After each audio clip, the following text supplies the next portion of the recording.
So I was trying to think of something unique to try with my 8 string a while ago, and I eventually came up with the idea of tuning in thirds instead of fourths. I thought this was a cool idea because you would still end up with an E to E tuning, like a standard guitar, but with 2 extra strings in between. So what kind of advantages or disadvantages would this give you?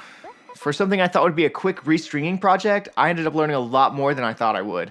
This is Kevin from Said Too Much.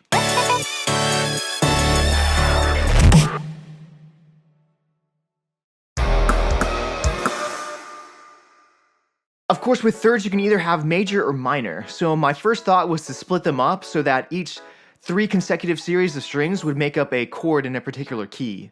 Thinking of a keyboard for a moment, and using the key of C for simplicity, there are 7 chords in a key that make up the majority of Western music. In the key of C, that's C major, D minor, E minor, F major, G major, A minor, and lastly a rarely but sometimes used B diminished.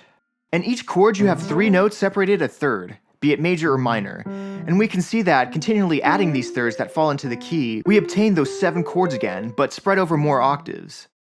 C major, E minor, G major, B diminished, D minor, F major, and A minor. So switching over to the key of E major, we can get all chords of a key playable sequentially on open strings. E major, G sharp minor, B major, D sharp diminished, F sharp minor, A major, and C sharp minor, grabbing the overlapping string at the bottom. It's also interesting to see that we have every note in the key represented on an open string too. If you're familiar with music theory, you also know that we can kind of keep stacking those thirds within the key to create even more complex jazzy chords like sevenths, add 9 or add 11.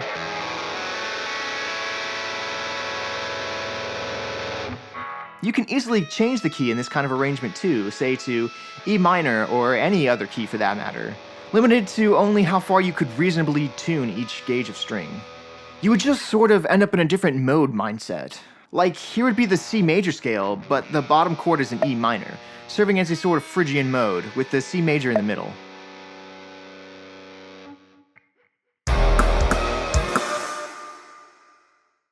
Alright, enough music theory, let's talk about what you can actually do with this tuning.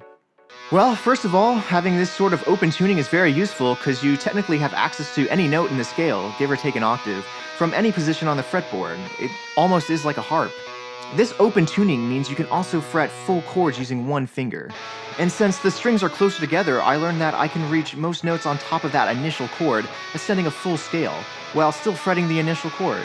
What would have ended up being pretty difficult stretches on a normally tuned guitar ends up being pretty easy in thirds. Essentially, you can play rhythm and lead parts at the same time. On just the first 4 strings, we have easy access to all the common chords, and on the top 4, we can play a moving melody line. I use this a lot in my experimental instrumental song, Just Breathe, which uses this thirds tuning, and you should totally check it out if you haven't yet. Another advantage to thirds tuning is you have easier access to a third harmony for your melody line, potentially frettable with one finger even. There was one problem to this multiple voice writing style. My agile guitar is, of course, equipped with active pickups because most people only buy 8 strings for metal, but this compressed style sound really lets the bottom chord overpower anything you would have on top.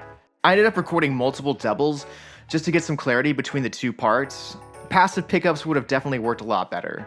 But that's not to say that the song I wrote didn't turn out awesome.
So thirds tuning ended up being way more interesting than I thought it would. I've also heard people talk about just a straight major thirds tuning, which would give you kind of like an augmented chord sound. That's something I may want to try in the future too. Let me know in the comments if you have any other thoughts or interesting tuning ideas. Maybe I should just go full harp and do one note of a scale per string. For now though, enough said. For downloads, raw instrument tracks, and more exclusives, find our community on Patreon and consider adding your support. Said too much.